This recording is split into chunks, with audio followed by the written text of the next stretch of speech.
ارشاد اقدس الہی ہے کہ بسم اللہ الرحمن الرحیم قل اعوذ برب الفلق، اے رسول آپ کہہ دیجئے کہ میں پناہ مانگتا ہوں صبح کے پروردگار کی۔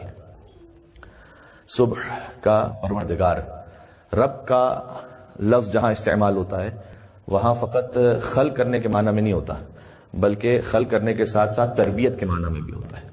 تو اللہ سبحانہ وتعالی جیسے ہمارا رب ہے ویسے ہی صبح کا بھی رب ہے۔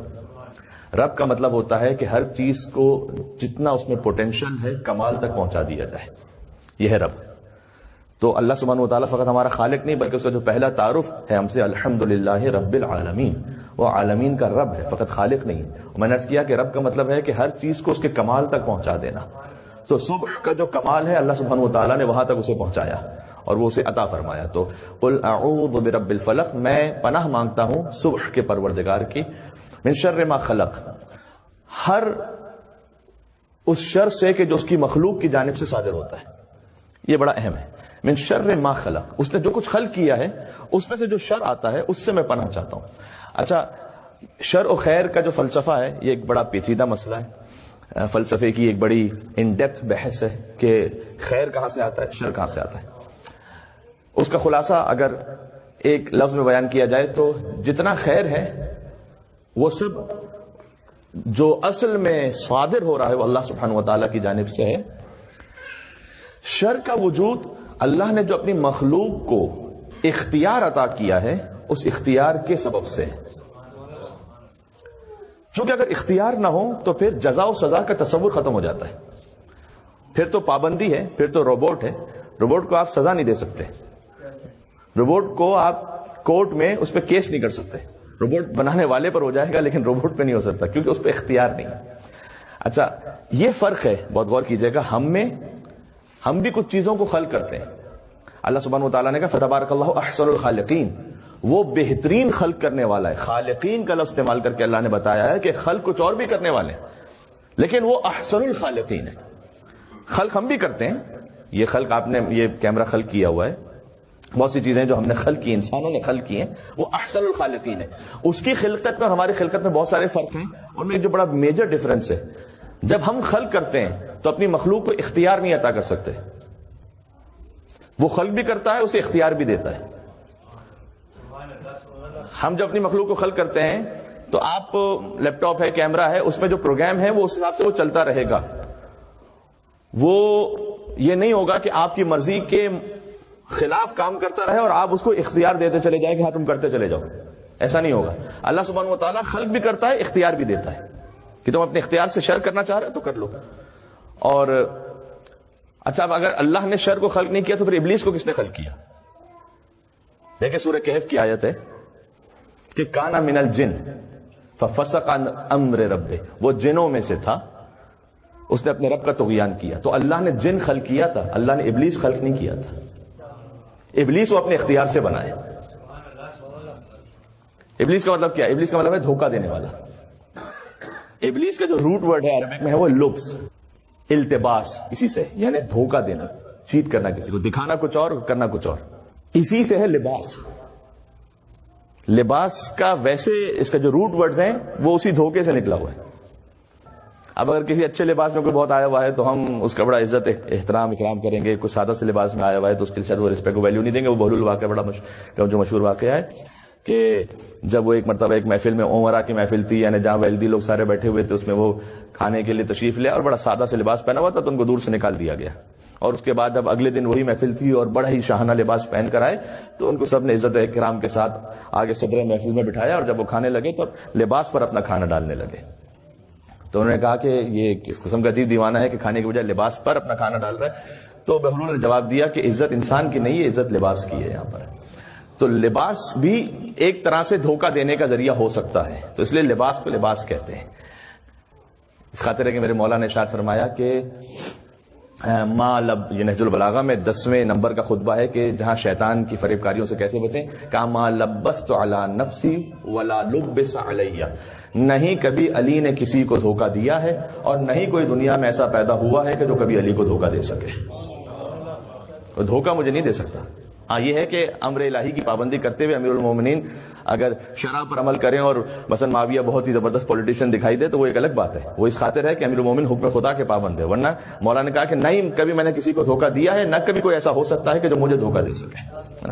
شر ہے وہ مخلوقات، مل کے صلوات پہلے بھیجے محمد و آل محمد پر۔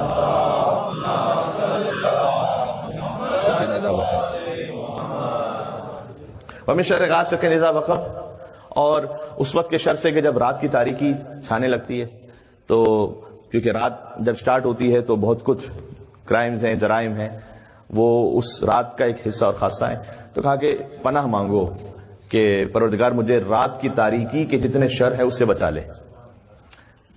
اچھا، اس کا جو شان نزول علماء اہل سنت نے لکھا ہے وہ یہ لکھا ہوا ہے کہ رسول اللہ پر ایک یہودی عورت نے سحر اور جادو کیا تھا، اور اس کا اثر ان پر ہو گیا، اور جبرائیل نازل ہوئے، اور جبرائیل نے کہا کہ آپ فلاں کنویں کی طرف تشریف لے جائیے، تو وہاں پر وہ چیز رکھی ہوئی جس کی وجہ سے اس نے آپ پر جادو کیا، اور جبرائیل نے یہ کہا کہ آپ ایک ایک آیت کو پڑھتے جائیے اور گرہوں کو کھولتے چلے جائیے تو آپ سے سحر اور جادو دور ہو جائے گا۔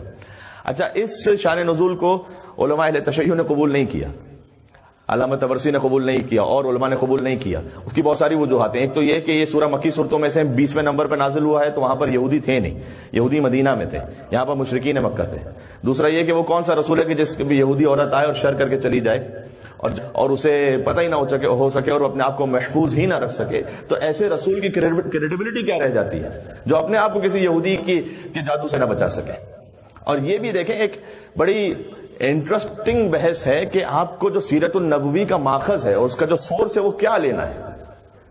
آپ جا کے کتابوں میں پڑھیں تو بھائی جب وحی نازل ہوتی تھی حضور پر تو مثلا لکھا ہوا ہے کتابوں میں کہ چہرے مبارک پر خوفناک آثار نمودار ہو جاتے تھے اور آنکھیں پھٹ جاتی تھیں، اور جس ناقے پہ سوار ہوتے تھے وہ زمین میں اس کے پیر دھس جاتے تھے، اور دہن مبارک سے کف آتا تھا، اور حضور پر راشہ طاری ہو جاتا تھا اور ہاتھوں پہ لرزہ ہو جاتا تھا جب وہی آتی تھی۔ اب معاملہ یہ ہے کہ جو اس قسم کی روایات ہیں وہ نقل کرنے والے وہ ہیں کہ جو کوئی فتح خیبر میں مسلمان ہوا، کوئی آخر میں مسلمان ہوا، کوئی فتح مکہ کے موقع پہ مسلمان ہوا، کوئی ہجرت کے 10ویں سال بعد جا کے مسلمان ہوا، وہ بتا رہے ہیں کہ جب حضور پہ وحی آتی تھی تو کیا کیفیت ہوتی تھی۔ جو سیرت النبوی کا سب سے بڑا ماخذ اور سورس ہونا چاہیے وہ خود حضرت فاطمہ زہرا سلام اللہ علیہا ہونی چاہیے، ان سے آپ حاصل کیجیے۔ اللہم صلی علی۔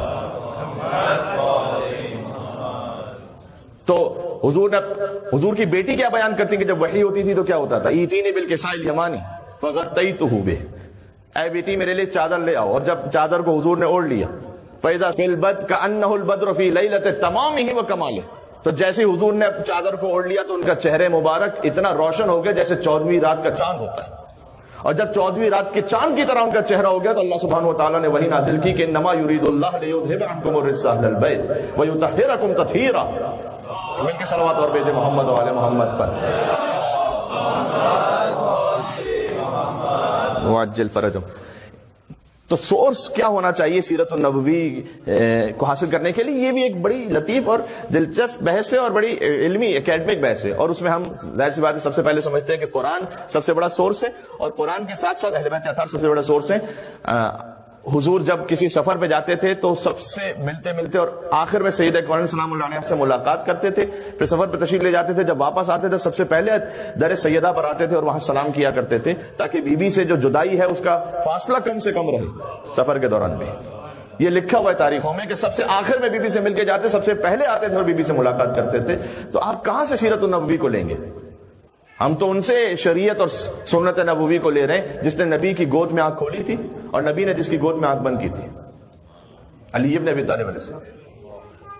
یہ ضرور ہے کہ یہ سورے نازل ہوئے ہیں، سورہ فلق اور سورہ ناس، جسے معوذتین بھی کہا جاتا ہے، یعنی تعویذ والے سورے، بطور تعویذ نازل ہوئے تاکہ حضور اور ان کے ماننے والے چاہنے والے ہر قسم کے شر سے محفوظ رہ سکیں۔ مشقشقتین بھی انہیں کہا جاتا ہے، یعنی سخت ترین حالات میں فرمائے گا کہ جب خطرہ بہت زیادہ بڑھ جائے تو سورہ فلق اور سورہ ناس کو پڑھو۔ جہاں کہیں نظر کی اپنی ایک ہے حیثیت، قرآن میں اس کا ذکر موجود ہے۔ سحر اور جادو کی بھی ہمارے طور پر جو ہم عام انسانوں کے لیے اس پر اثر ہو سکتا ہے اور ایک حیثیت ہے۔ اب یہ کہ ہر چیز کو سحر اور جادو بھی انسان نہ سمجھنے لگے۔ اب تو ماشاءاللہ یہاں پر فہم و شعور والے افراد تشریف فرمائے، ورنہ یہ کہ جناب برتن کہیں سے ٹوٹ کے گر گیا اور جو ہے وہ لائٹ پٹ گئی تو ہم کہتے ہیں کہ جو ہے سحر و جادو ہو گیا. کوئی وولٹیج کا بھی معاملہ ہو سکتا ہے اور آپ کو دن میں تارے نظر آئے, ضروری کسی نے نظر ہی لگا دی ہو, آپ نے کچھ غلط کھایا بھی ہو سکتا ہے. تو لیکن اگر سحر و جادو کا معاملہ ہے تو پھر سورہ فلق اور سورہ ناس کو پڑھنا یا پانی پہ دم کرنے کے لیے بھی ایک علماء کے کلام میں موجود ہے, اور اس کو پی لینا اس کی تاثیر ہے. وَمِن شَرِّ حَاسِدٍ إِذَا حَسَدَ, آخری آیت اس کی یہ ہے کہ ہر حسد کرنے والے کے شر سے اے پروردگار محفوظ فرما. حسد کے لیے حدیث موجود ہے کہ یہ نیکیوں کو ایسے کھا جاتا ہے کہ جیسے آگ لکڑیوں کو کھا جاتی ہے. اچھا, ہر خیر میں بھی ایک طرح کی کہیں نہ کہیں کوئی آفت ہے اگر وہ اپنے میزان سے باہر چلی جائے. یہ غور کیجئے گا, میں کیا عرض کرنا چاہ رہا ہوں. علم خیر ہے یا نہیں, لیکن علم کی آفت غرور ہے کہیں کہیں پر. بلکہ ایک حدیث ایسی ہے کہ جس میں یہ بتلایا گیا ہے کہ کون سا گناہ کس شعبے کے لوگوں میں امکان زیادہ ہے, تو اس میں علماء کے لیے کہا گیا ہے کہ حسد کا امکان زیادہ ہے, سب سے زیادہ. علم کی آفت ہے تکبر, عبادت کی آفت ہے عجب, اپنے آپ پہ بڑا فخر کرنے لگنا. سخاوت کی آفت ہے احسان جتلانا. شجاعت کی آفت ہے ظلم اور تجاوز کر لینا. اگر ہر اچھی صفت اپنے ایکولیبریم سے باہر ہو جائے تو وہ خیر شر میں بدل جاتا ہے. اسی کو علم اخلاق کہتے ہیں. علم اخلاق یعنی ہر اچھی صفت کا اس کے میزان پر ہونا, یہ ہے اخلاق. بات ہو رہی ہے. اگر بالکل ہاتھ روک دیا جائے تو بخل ہے, میزان سے باہر ہے. اگر اتنا زیادہ ہاتھ کھل جائے کہ وہ اسراف ہو جائے وہ بھی میزان سے باہر ہے. درمیان میں ہے سخاوت. ٹھیک ہے, اس طرح سے شجاعت.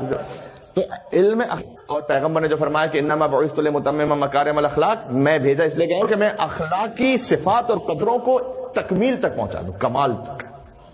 تو پیغمبر میں ہر اچھی صفت اپنے انتہائی میزان پر تھی. حتیٰ یہ کہ جو شجاعت بھی ہے, مجھے کہنے میں کوئی عار نہیں ہے کہ نبی مکرم زیادہ شجاع ہے امیر المومنین علی بن ابی طالب علیہ السلام سے. بالکل, اس لیے کہ بلکہ مولا کائنات نے خود بیان فرمایا اپنے کلام میں کہ جب جنگ کا ماحول بہت خطرناک ہوتا تھا اور ہمیں اپنی جانوں کے اعتبار سے خطرہ محسوس ہوتا تھا, اور جب دشمن کی بہت بڑی یلغار ہوتی تھی تو ہم پناہ لیتے تھے سرکار ختم مرتبت کے پاس, اس لیے کہ وہ سب سے زیادہ دشمن کے مقابلے میں ثابت قدم ہوتے تھے اور ان کے قدم جمے ہوئے ہوتے تھے, اور ہمیں محسوس ہوتا تھا کہ اگر ہمیں پناہ ملنی ہے تو رسول اللہ کے پاس پناہ ملنی ہے. یہ الگ بات ہے کہ حضور کو تلوار چلانے کی ضرورت ہی پیش نہیں آئی. تلوار کی بھی تو یا کسی کے دفاع کے لیے بھی تو جو کیفیت ہوتی ہے وہ الگ الگ ہے نا. خود حضور کے دفاع کا نام ہے علی بن ابی طالب. یعنی کیا مطلب, میں عرض کرنا چاہ رہا ہوں, یعنی علی کی تلوار کا نام ہے ذوالفقار اور حضور کی تلوار کا نام ہے حیدر کرار.